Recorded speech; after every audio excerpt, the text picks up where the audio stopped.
At my brother's wedding, his fiancée seated me on a cheap folding chair by the kitchen and said it was just for plus ones. Meanwhile, my ex-girlfriend and the guy who betrayed me had prime seats near the front. I picked up the expensive gift I brought, walked out, and said, "Plus one this." What happened next changed my relationship with my brother forever. Hey everyone, welcome back to the channel. Before we dive in, please hit that like button and subscribe if you haven't already. Your appreciation means everything to us. Today's tale is one of those family drama nightmares that you hope never happens to you, but when it does, it becomes a defining moment. My name is Daniel, and this is the story of my brother's wedding, a folding chair, and the moment I finally stood up for myself after a lifetime of being the family doormat.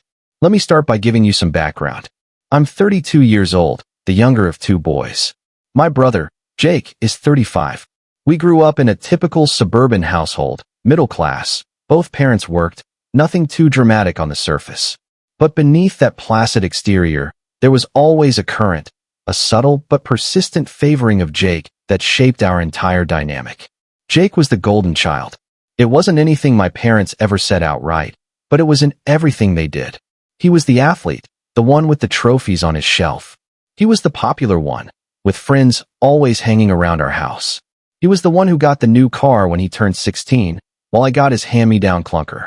He was the one whose achievements were celebrated with dinner out, while my straight-A report cards earned a distracted, "Good job, honey," before the conversation turned back to his latest game. I don't say this to paint myself as a victim. I had a good childhood, all things considered. I was loved, I was fed, I was safe. But I learned early that my role in the family was to be the easy one, the low-maintenance one, the one who didn't cause trouble or make demands. Jake took up all the air in the room, and I learned to exist in the margins. This pattern followed us into adulthood. Jake went to a state school on a partial athletic scholarship, played baseball for a couple years until an injury ended that dream, then bounced around jobs for a while before falling into real estate. He had that golden boy charm, the kind that opens doors and makes people want to help him. By his late 20s, he'd built a successful career, bought a nice house, and was dating a succession of beautiful women. I took a different path. I worked my way through community college, then transferred to a 4-year university, graduating with debt, but also with a degree in accounting.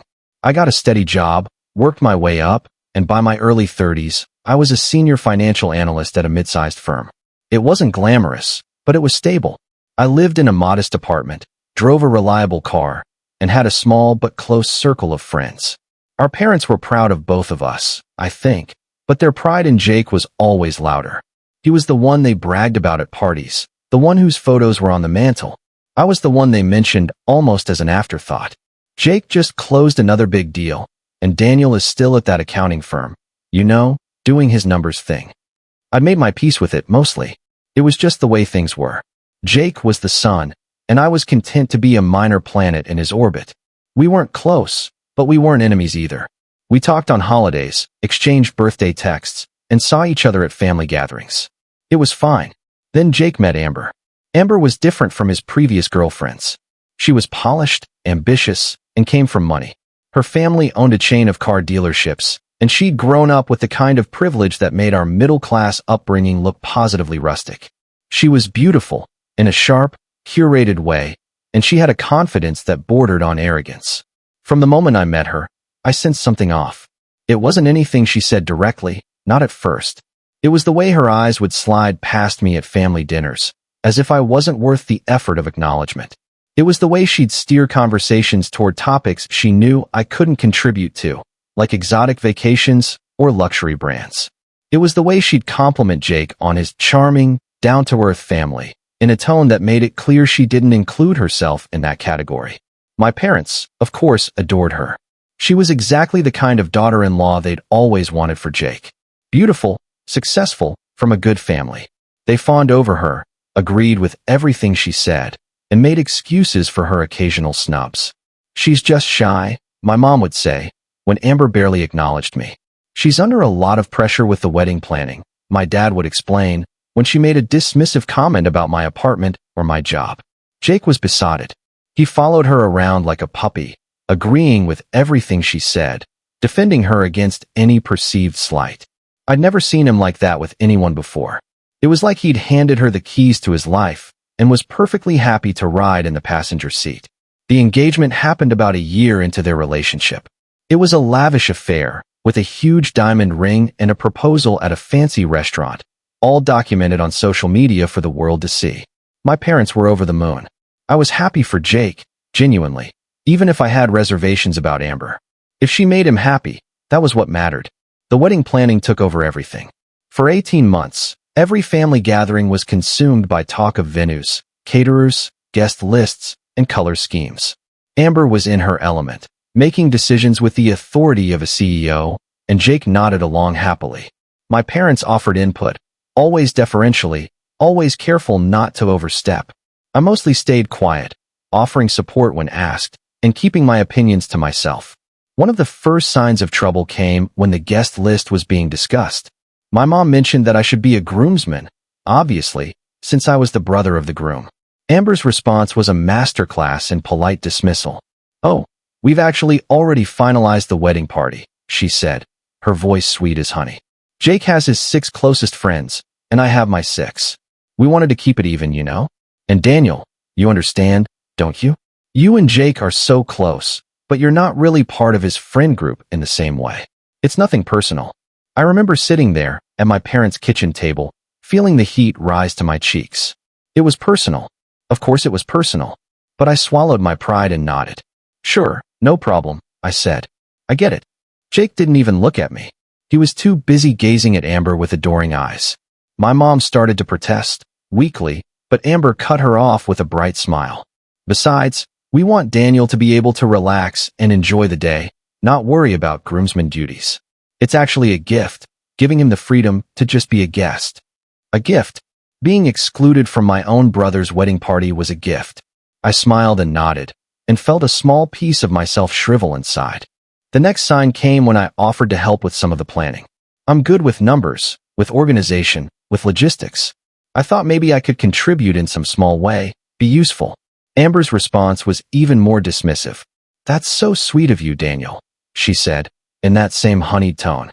"But we have professional planners handling everything. It's all under control. You just focus on picking out a nice suit and showing up." Showing up. That was my role. Show up, smile, don't cause trouble, and stay out of the way. I started to notice a pattern.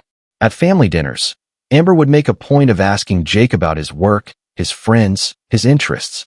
She'd ask my parents about their health, their retirement plans, their opinions on various topics. She'd ask me. Nothing. I'd sit there, silent, while the conversation flowed around me like water around a rock. If I tried to contribute, she'd listen with a polite, frozen smile, then immediately turn back to someone else. I told myself it didn't matter. I told myself I was being oversensitive. I told myself that Amber was just focused on the wedding, that once it was over, things would go back to normal. I told myself a lot of things. The wedding was scheduled for a Saturday in June, at a fancy country club that Amber's family belonged to.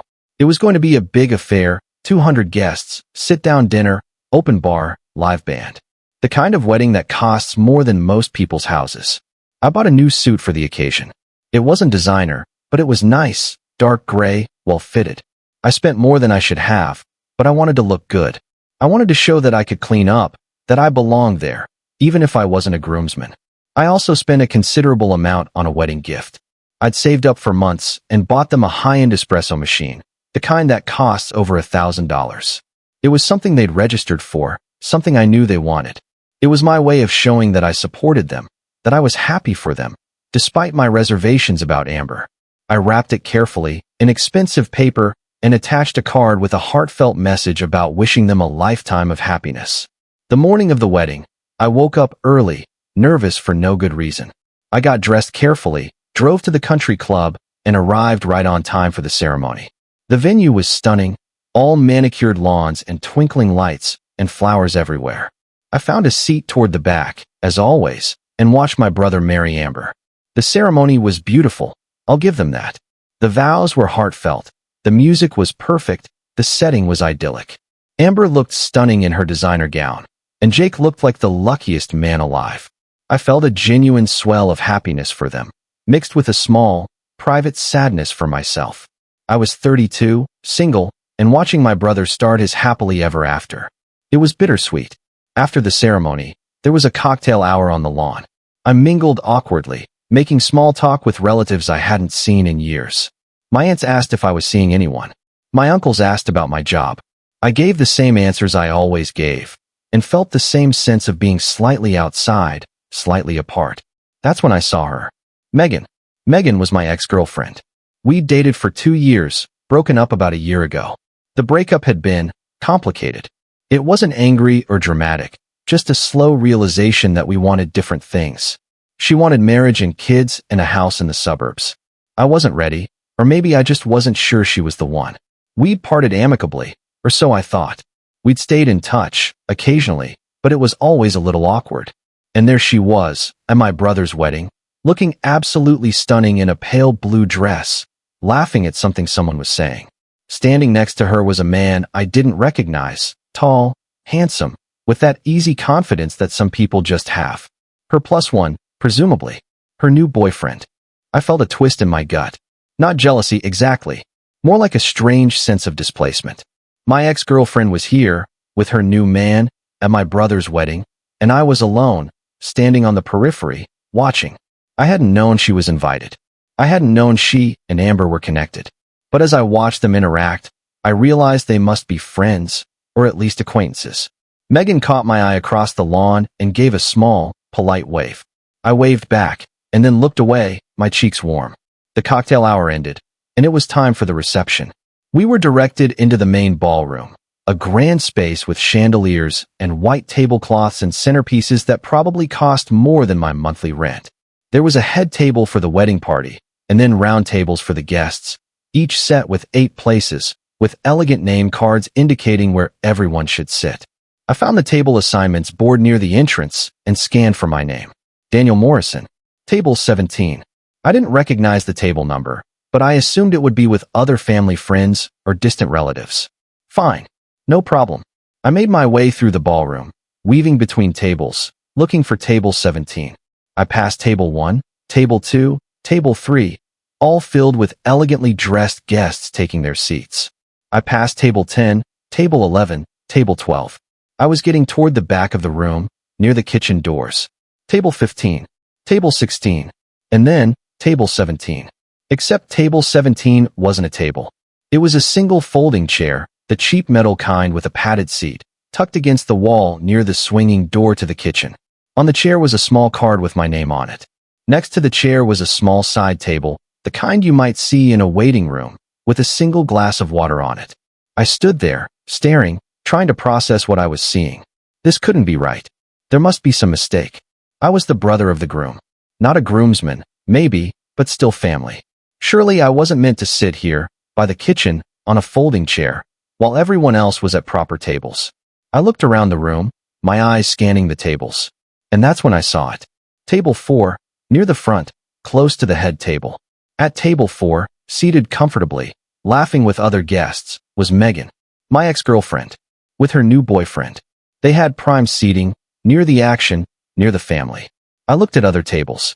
I saw cousins I barely knew, friends of Jake's I'd met once, people who were essentially strangers to the family. They all had seats at proper tables. They all had place settings, centerpieces, other guests to talk to. And I had a folding chair by the kitchen.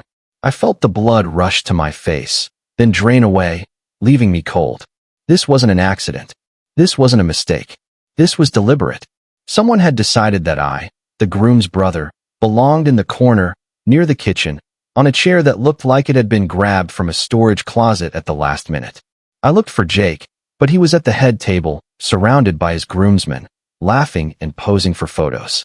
I looked for my parents, but they were at table 2, with Amber's parents and other VIPs. I was alone, standing by the kitchen door, holding my expensive gift, staring at a folding chair. That's when Amber appeared. She was making her rounds, checking on guests, looking radiant in her wedding gown.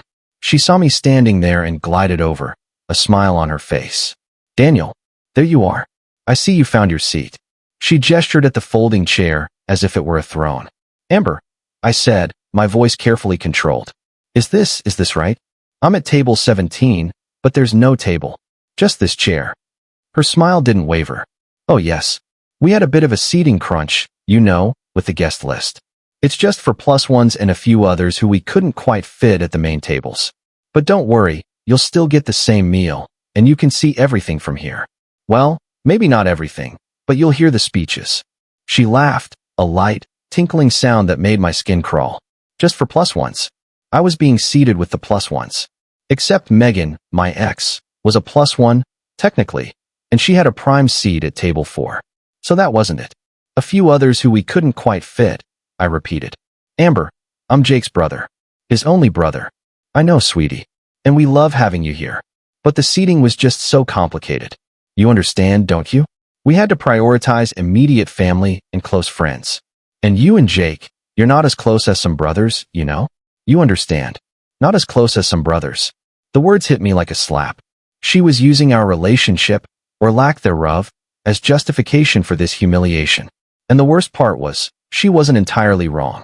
Jake and I weren't close. But we were still brothers. Still family.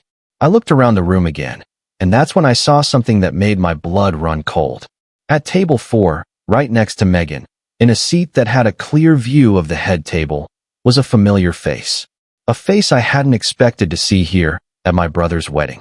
It was Chris, Megan's brother. My former best friend. The man who had slept with my last girlfriend before Megan. The one who had destroyed our friendship and caused a rift in our social circle that had never healed. Chris was here, at my brother's wedding, sitting at a prime table, with my ex-girlfriend and her new boyfriend, laughing and drinking like he belonged there. I looked back at Amber, and something clicked into place. This wasn't just about seating arrangements. This was a message, a deliberate, calculated insult. She had invited my ex-girlfriend, my ex-best friend, and seated them prominently, while relegating me to a folding chair by the kitchen. She was telling me, in the clearest possible terms, that I didn't matter, that I was less than, that in her world, I was a plus one in my own brother's life. I thought about the years of being overlooked, of being the easy one, the low-maintenance one. I thought about my parents, who had always prioritized Jake. I thought about Jake, who had never stood up for me, never noticed when I was pushed aside. I thought about the expensive gift in my hands, the espresso machine I'd saved for months to buy, the heartfelt card I'd written. And something inside me snapped. Not loudly, not dramatically, just a quiet, final breaking of a chain I hadn't even realized I was wearing. I looked at Amber, at her perfect smile and her cold eyes, and I felt a strange sense of calm settle over me. Plus one this, I said quietly. I picked up my gift, turned around, and walked toward the exit. I didn't run, didn't hurry. I walked at a steady, measured pace, through the ballroom, past the staring guests, past the confused waitstaff, toward the doors that led to the parking lot. Behind me, I heard Amber's voice, sharp for the first time. Daniel? Daniel, where are you going? I didn't answer. I kept walking. The doors swung shut behind me, and I was in the hallway, then out the main entrance, then in the parking lot, the evening air cool on my face. I walked to my car, a modest sedan parked far from the entrance, and set the gift on the hood. I leaned against the car, took a deep breath, and let the adrenaline wash over me. I had done it. I had actually done it. I had walked out of my brother's wedding. I had left. I had said no. The door to the country club burst open, and Jake came running out, his tuxedo jacket flapping, his face a mask of confusion and anger. He spotted me by my car and sprinted across the parking lot, his dress shoes slipping slightly on the pavement.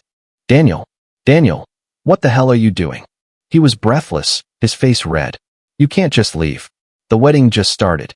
Everyone is watching. I looked at him, my brother, the golden child, and I felt a profound sadness. He didn't get it. He never got it. Jake, I said calmly, do you know where you seated me? He blinked, confused. What? At a table. With everyone else. What does that have to do with anything? No, I said. You didn't seat me at a table. You, or Amber, or whoever made the seating chart, seated me on a folding chair by the kitchen, with the plus ones, while my ex-girlfriend and the man who destroyed my friendship are at a prime table near the front. Jake's face went through a series of expressions. Confusion, then denial, then a flicker of something that might have been guilt. That can't be right, he stammered. There must have been a mistake. There was no mistake, I said. Amber told me. She said it was for plus ones and people we couldn't fit. She said you and I aren't as close as some brothers. She said I should understand. Jake ran a hand through his hair, a gesture of frustration I remembered from childhood. Look, Amber handled the seating. I didn't even see the chart. I'm sure she didn't mean anything by it. You know how stressed she's been. It's probably just an oversight. An oversight, I repeated. Jake, I'm your brother. Your only brother. And your wife put me on a folding chair by the kitchen. That's not an oversight. That's a statement. He stepped closer, his voice pleading. Come back inside. Please. We'll fix it. We'll find you a seat at a table. Just come back. Don't do this. Not today. I looked at him, really looked at him, and I saw the little boy who had always had everything, who had never had to fight for attention, who had never known what it felt like to be invisible. And I realized, with a clarity that surprised me, that I didn't blame him. Not entirely. He was a product of the same system that had shaped me, the same family dynamic. He had just been on the other side of it. Jake, I said softly, I love you. You're my brother, and I will always love you. But I can't come back inside. I can't sit on that chair and pretend that everything is fine. I've been pretending my whole life, and I'm done. His eyes welled up. Daniel, please. This is my wedding. You're my brother. You have to be there. I don't have to do anything, I said. And neither do you. You could have stood up for me. You could have asked to see the seating chart. You could have noticed that your only brother wasn't in the wedding party. You could have done a lot of things. But you didn't. And I'm not angry about that. I'm just done. I opened my car door and placed the gift on the passenger seat. Jake grabbed my arm. What's that? He asked, pointing at the wrapped box. Your wedding gift, I said. An espresso machine. I saved for months to buy it. There's a card inside that says I hope you have a lifetime of happiness. And I meant it. I still mean it. But I can't give it to you today. Not like this. I got in the car, started the engine, and rolled down the window. Jake stood there, in his tuxedo, in the parking lot, looking lost. Daniel, don't do this. Please. We can fix this. I shook my head. You can't fix this, Jake. Not tonight. Maybe someday. But not tonight. Go back inside. Enjoy your wedding. Be happy. That's what I want for you. I drove away. In my rearview mirror, I saw him standing there, getting smaller and smaller, until he was just a dark speck against the lights of the country club. And then he was gone. The drive home was a blur. I don't remember the roads, the traffic, any of it. I just remember the strange, hollow calm that had settled over me. I had done something I'd never done before. I had put myself first. I had walked away. When I got to my apartment, I sat on my couch in the dark for a long time, just staring at the wall. My phone buzzed constantly. Texts from my mom, from my dad, from a few cousins. I didn't read them. I didn't want to know what they said. I knew they would be full of anger, of disappointment, of demands that I apologize, that I fix this, that I go back to being the easy one, the low-maintenance one. I turned off my phone and went to bed. The next morning, I woke up to a flood of messages. My mom had called 7 times. My dad had left a voicemail that was 30 seconds of heavy breathing before he hung up. There were texts from numbers I didn't recognize, probably Amber's relatives or friends, telling me what a terrible person I was. And there was one from Jake. Just one. It said, "We need to talk. Call me." I didn't call. I wasn't ready. I made coffee, sat on my balcony, and watched the city wake up. I thought about my life, my choices, my future. I thought about the years of being overlooked, of shrinking myself to make room for others. I thought about the folding chair, and I felt a surge of something that might have been pride. I had walked away. I had refused to accept less than I deserved. It was a small thing, maybe, in the grand scheme of things. But it felt enormous. The fallout was immediate and brutal. My mom called and left a tearful voicemail, telling me I had ruined Jake's wedding, that everyone was talking about it, that I had embarrassed the family. My dad called and left an angry voicemail, demanding that I apologize to Jake and Amber immediately. My aunt called and left a confused voicemail, asking what had happened and why I'd left. I didn't respond to any of them. I needed time to process, to figure out what I felt and what I wanted to say. I took a week off work, something I'd never done before, and I just existed. I went for long walks. I cooked meals I actually enjoyed. I read books I'd been meaning to read. I slept. I thought. After a week, I called my mom. The conversation was predictably painful. "Daniel, how could you?" she said, her voice thick with tears. "Your brother's wedding. His special day. And you just walked out. Do you have any idea how that looked? How it made us look?" "Mom," I said gently. Do you know where they seated me? She hesitated. Amber said there was a mix-up with the seating chart. She said it was a mistake, and you overreacted. It wasn't a mistake, Mom. They put me on a folding chair by the kitchen, with the plus ones, while Megan and Chris were at a prime table near the front. Amber told me it was because Jake and I aren't as close as some brothers. Silence on the other end. Then, weakly, I'm sure she didn't mean it that way. She meant it exactly that way, I said. And Jake didn't even notice. Didn't question it. Didn't wonder where his brother was sitting. I've spent my whole life being invisible in this family, Mom. And I'm done. I'm not doing it anymore. Daniel, that's not fair. We love you. We've always loved you. I know you love me, I said. But love isn't enough. You also have to see me. You have to value me. And you don't. You never have. It's always been Jake. Jake's achievements. Jake's needs. Jake's happiness. I'm just there. In the background. And I can't do it anymore. My mom started crying in earnest. What do you want us to do? Tell us what to do, and we'll do it. I don't want you to do anything, I said.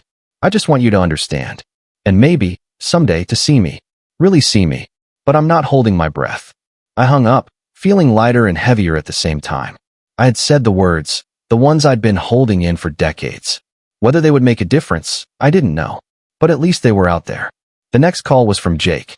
He sounded different, subdued, not angry. Hey, he said. Can we talk? In person.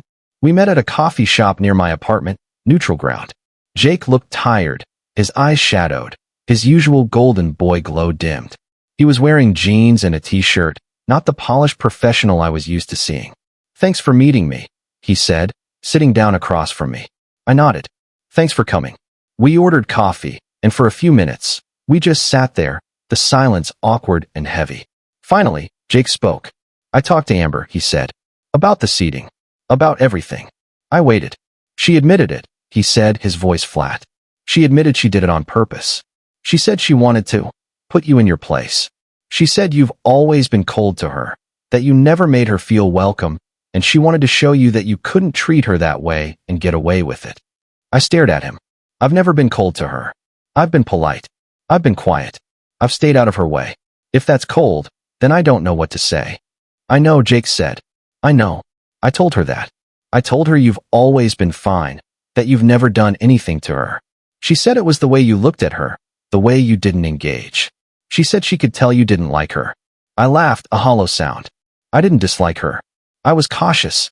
She's your wife, and she's intense. I was trying to give her space. If she interpreted that as dislike, that's on her. Jake nodded, staring at his coffee. The thing is, I believed her. When she told me about the seating, I believed that you had overreacted, that it was a mistake. But then I started thinking. I started remembering things. Things from when we were kids. The way Mom and Dad always focused on me. The way you were always in the background.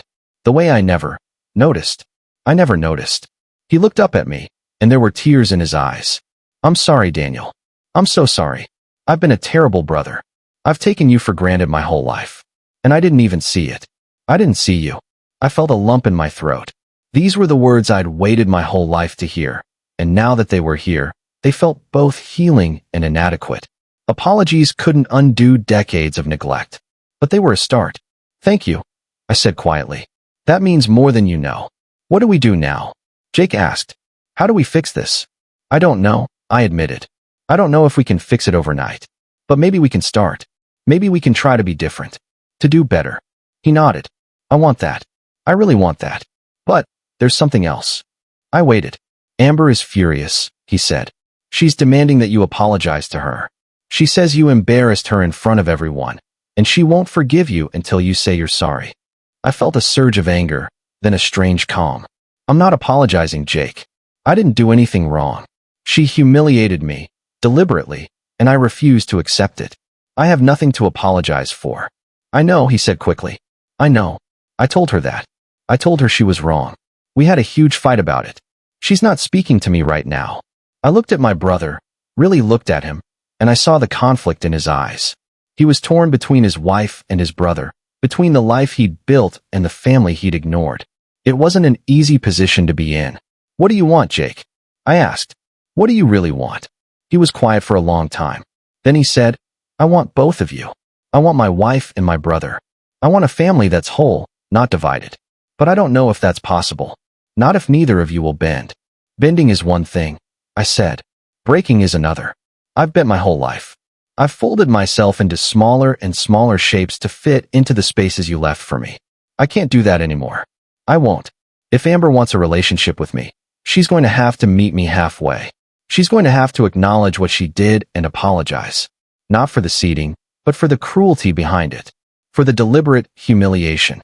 Jake nodded slowly. I'll talk to her again. I'll try to make her understand. Good, I said. But Jake, understand this. Even if she never apologizes, even if we never have a relationship, I still want you in my life. You're my brother. That matters to me. But I need you to see me. Really see me. Not as the background character in your story, but as the main character in my own. He reached across the table and took my hand, something he hadn't done since we were children. I see you, Daniel. I'm sorry it took this long. We talked for a long time that day, about our childhood, about our parents, about the different paths our lives had taken. It wasn't a complete healing, not by a long shot. But it was a beginning. A crack in the wall that had separated us for so long. Over the following months, things slowly changed. Jake and I started talking regularly, not just on holidays, but on ordinary days. He'd call to ask about my job, my friends, my life. He'd share stories about his work, his struggles, his hopes. We were building a relationship, from the ground up, for the first time in our lives. Amber never apologized. She refused to acknowledge that she'd done anything wrong. She maintained, to anyone who would listen, that I had overreacted, that I was sensitive, that I had ruined her wedding for no reason. Jake tried to mediate, tried to bridge the gap, but it was clear that she had no interest in reconciliation. I accepted that. It was disappointing, but it wasn't surprising. Some people are incapable of admitting fault, of seeing beyond their own perspective. Amber was one of those people. I couldn't change her, and I stopped trying. My relationship with my parents also shifted. They were slow to understand, resistant to change. They'd spent so many years in a pattern that it was hard for them to see it, let alone break it. But gradually, with gentle persistence, I started to carve out a new place in the family. I stopped being invisible. I started speaking up, sharing my opinions, asserting my needs. It was uncomfortable at first, for all of us. But slowly, they began to see me. Really see me. The gift, the espresso machine, sat in my apartment for months. I didn't know what to do with it. Returning it felt petty. Giving it to them felt wrong. So it just sat there, a reminder of that night, of the moment everything changed. Eventually, I decided to keep it. I set it up in my kitchen, and every morning, when I made my coffee, I thought about that night. Not with anger anymore, but with a strange sort of gratitude. That folding chair, that moment of humiliation, had been the catalyst for everything. It had forced me to see myself, to value myself, to stand up for myself. In a twisted way, it was the best thing that could have happened. About a year after the wedding, Jake called me with news. He and Amber were separating. It wasn't a surprise, not really. The cracks had been there from the beginning, and the wedding incident had widened them into chasms. They tried counseling, tried to make it work, but the fundamental incompatibilities were too great. Amber wanted a partner who would orbit around her, who would validate her at every turn. Jake wanted something else. Something he hadn't even known he wanted until he started to see what a real relationship could look like. I'm sorry, I said when he told me. Don't be, he said. I'm not. Well, I am a little. But mostly, I'm relieved. It's been hard, Daniel. Really hard. But I think it's for the best. We talked for a long time that night, about his marriage, about his future, about the lessons he'd learned. He was different now, more thoughtful, more self-aware. The golden boy had been humbled, and in the process, had become a better man. A few months later, Jake moved to a new apartment, closer to me. We started having dinner together once a week, a ritual we both looked forward to. He'd cook, or I'd cook, and we'd talk about everything and nothing. It was simple, ordinary, and profoundly healing. I met someone too. Her name was Sarah, a graphic designer with a sharp wit and a kind heart. She knew my story, all of it, and she understood.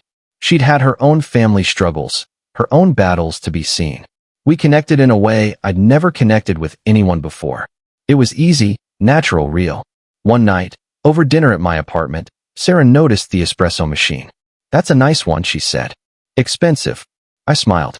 It's a long story. I've got time, she said. So I told her. About Jake, about Amber, about the folding chair, about walking out. About the year of change that followed. She listened, really listened, the way good partners do. When I finished, she was quiet for a moment. Then she said, "That took courage. Walking out like that. Standing up for yourself." I didn't feel courageous, I admitted. I felt broken. Like I couldn't take one more thing. "Sometimes that's where courage comes from," she said. "From being so tired of being pushed that you finally push back." I thought about that. She was right, I realized. The folding chair wasn't just a seat. It was the last straw, the final indignity in a lifetime of small indignities. And walking away wasn't just leaving a wedding. It was leaving behind the person I'd been, the one who accepted less, who made himself small, who waited to be seen. I don't go to many weddings anymore. When I do, I always notice the seating. I notice who's at the head table, who's in the corners, who's near the kitchen. I notice the invisible guests, the ones who are just there, filling space, while the important people sit in the light. And I think about that night, about the folding chair, about the moment I decided I was important too. Jake and I are close now, closer than we've ever been. He's dating someone new, a woman named Lisa who actually seems to like me, who asks about my life and remembers the answers. They're talking about marriage, and this time, I'm going to be in the wedding party. Jake asked me to be his best man, and I said yes. "I know I should have asked you the first time," he said, when he asked. "I was an idiot. But I'd like to do it right this time. If you're willing." I was willing. I am willing. Because that's what family is, I've learned. Not perfection, not fairness, not getting it right the first time. It's showing up, again and again, even after you've messed up. It's seeing each other, really seeing, and choosing to stay. The wedding is next summer. I've already picked out my suit. It's a nice one, dark gray, well-fitted. And I've bought them a gift, too. Not an espresso machine, something else, something thoughtful. But I kept the espresso machine. It's in my kitchen, making coffee every morning, reminding me of where I've been and how far I've come. Sometimes, when I make that coffee, I think about Amber. I wonder where she is, how she's doing. I don't wish her ill. I don't wish her well, exactly. I just don't wish anything. She's a chapter in my story, not the whole book. And that's okay. The folding chair is gone, of course. It's probably in some storage closet at the country club, waiting for the next event, the next guest who needs a last-minute seat. But its legacy lives on, in me, in Jake, in the family we're building. It taught me that sometimes the smallest things, the most seemingly insignificant moments, can be the ones that change everything. If this story resonated with you, please hit that like button and share it with someone who needs to hear it. And if you haven't already, subscribe to the channel for more real-life stories. Remember, you are not a +1 in your own life. You are the main character. Act like it. Take care of yourselves.